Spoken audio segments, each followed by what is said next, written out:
Hi everyone, I hope you're having a great Sunday so far. Thanks again for stopping by my blog titled Up, Down, and Sideways, The Many Directions of Bipolar Disorder. So a couple weeks ago I talked about my manic episode and I explained my experience in the mental health hospital and what I was feeling like. I read a journal entry and I really went into details about my manic episode. And, for those of you that are aware of bipolar disorder, or for those of you that are just learning about it, there's actually two forms of mania. There's what's called hypomania, and then there's what's called mania, which is the more extreme form of mania with bipolar disorder. So when I was in the hospital, I was manic, but prior to that, and prior to me entering into the hospital and actually following, I was experiencing hypomanic episodes. So what I want to do today is explain the differences between hypomania and mania so that you're able to distinguish between the two and catch yourself in the hypomanic phase so that you're able to prevent either going into a depression or going into a full-blown manic episode, which a lot of times requires hospitalization, which is never a good thing.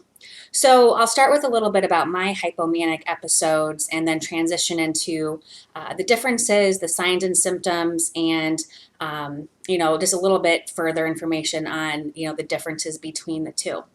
So my first hypomanic episode, if I think back, was right when I graduated high school.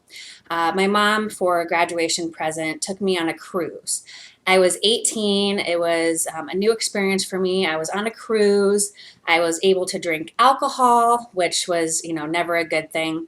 And I actually became hypomanic. And the reason for this is I was drinking. I was staying up late at night. I met someone on the cruise. I met a guy who I had a connection with, and we would just stay up all night, go to the club on the boat. One other, story is I actually got left, or my mom thought I got left on the island, but I actually just parted with her and then snuck back on the cruise, and she was panicking, stopped the cruise ship and thought I was lost. So obviously I was making very bad decisions. I was definitely hypomanic. I got back to Omaha after the cruise. Because I felt I had this huge connection with this guy, I decided to break up with my high school boyfriend. I bought a ticket to Michigan to see him. I was convinced that he was my soulmate. And the list goes on. So I lost a lot of weight. I was just kind of in that creative, elated period. And so that was just a little bit about that hypomanic episode. So that was when I was 18. And then a year later is when I had my first hypomanic episode. And in between the two times, that's when I was bulimic and went into a depression. So I went hypomanic on the cruise. A few months later, fell into a depression, began my experience with bulimia. And then a few months after that was when I went into my full-blown manic episode. Following the full-blown manic episode, I stayed consistent on my medication for about 2 months. Decided, like a lot of bipolar patients that are, struggling with bipolar disorder, that I didn't need medication. And then went on spring break in Cancun and then had another hypomanic episode. So as you can see, there was a lot of ups and downs. Hypomania, depression, mania, followed by another hypomanic episode. And a lot of this I tend to relate that to not taking my medication, irregular sleep patterns on the cruise and in Cancun, and just not taking care of myself and drinking too much. So for me, I was self-medicating with my manic episode with alcohol. So I was trying to bring myself down. And in my depression episode, I was self-medicating through an eating disorder, which is definitely has a lot of negative consequences to your body. So, during Cancun, I made a lot of horrible decisions. I was reckless. I was going places by myself without my friends, not telling them where I was going. They were very concerned, and it was just, a lot of it was fun because I was hypomanic, and of course, everything seems fun when you're manic or hypomanic, but I was just doing a lot of really stupid things.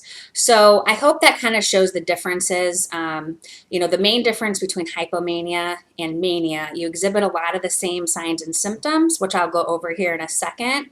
But when I was manic, I needed to be hospitalized. I was psychotic and delusional, and I was not able to maintain any sort of life at that point because I was so reckless and I was so, so, so high. With hypomania, it's a little bit lesser of a degree. You feel good, you still feel creative, but you're able to go on and maintain life, meaning work, school, friends, and that's kind of the stepping stone into mania. So anyway, so that's just a little bit, about my experiences with mania and hypomania. I'd love to kind of hear your stories about your different phases and cycles. Are you more hypomanic? Are you more manic? I'm bipolar 1, so I tend to be more manic than on the depressive side. So I'd love to just kind of hear your guys' stories on how you're able to see maybe hypomanic signs before they escalate into mania, and how you're able to prevent going either into like a depression or into a manic, full-blown manic episode. So that's just a little bit about me. I'd like to just kind of go over some of the more clinical signs and symptoms. So hypomania is a mild to moderate level of mania, like I talked about a second ago. It's characterized by optimism, pressure of speech and activity, decreased need for sleep, and some people have increased creativity while others demonstrate poor judgment and irritability. So for me, I was lucky enough that I was more creative, but I also made really dumb decisions. So I was a little bit of both. Definition, it usually lasts at least 4 days with a hypomania, and it's clearly different from the usual non-depressed mood. Hypomania may feel good to the person who experienced it and may even be associated with good functioning and enhanced productivity. So this is where, like for me, I was able to get a lot of stuff done. I wasn't, I didn't need sleep. I was doing really well in my journalism classes because I was so creative. So I had my best writing that I've ever done when I was hypomanic and actually manic. So it just feels good. And so that's why people that are hypomanic want to try to go as long as they can in that phase because it just feels so good. And that's another reason why us bipolar people sometimes don't want to take our meds because we like that creativity. So I'll go in more into the medication and why we tend to not think we need it in next week's video. For hypomania, it can be rarely maintained indefinitely and is often followed by an escalation to mania or a crash to depression. So the signs and symptoms of bipolar disorder are very similar, of mania versus hypomania. We, in hypomanic stages, we tend to overestimate our capabilities, feel inflated self-esteem or grandiose feelings, increased alcohol consumption, which I definitely experience, the fail to see the obvious risk involved in their ventures. You make a lot of plans. When I was hypomanic and manic, I was involved in everything. Student government, the Public Relations Student Society of America. I was volunteering for Big Brothers, Big Sisters. I was in so many different groups. I was in sports, and I was spreading myself too thin because I thought I could do it all. Increased interest in uncharacteristic sexual flirting, which for me was, you saw that on the cruise where I fell in love with somebody on the cruise.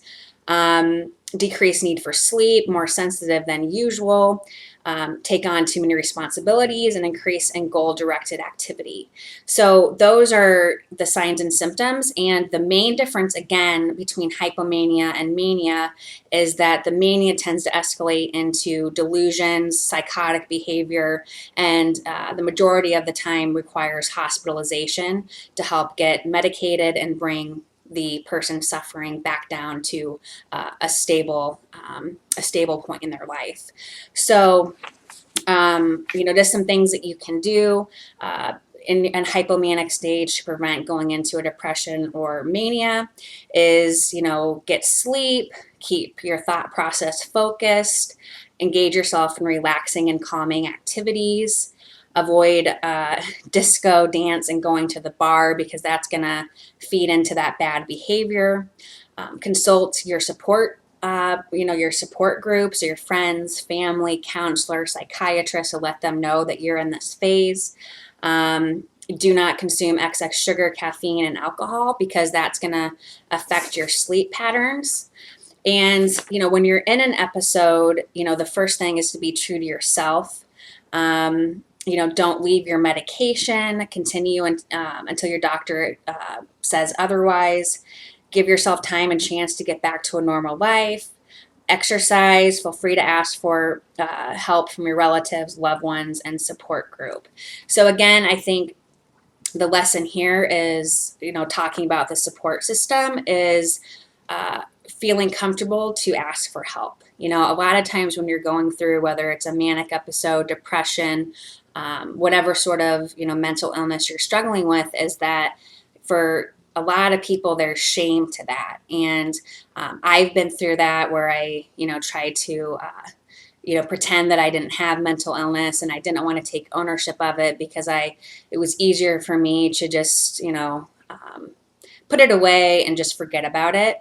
And I think that is just not a good thing. And I think the more that we learn about bipolar disorder, learn about the different signs and symptoms, learn about what your trigger points are. For me, it's really lack of sleep and not taking my medication.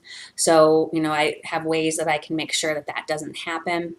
And for me, it was really when I started getting better and started really owning up to it is when I've been able to keep like a good life balance and keep bipolar disorder in check and really live a good life. So those are just a little bit about the signs and symptoms, some of my personal experiences. I'd love to hear from you, so please feel free to respond to my Twitter feed. I am creating a Facebook page. It's going to be called Proud to Be Bipolar.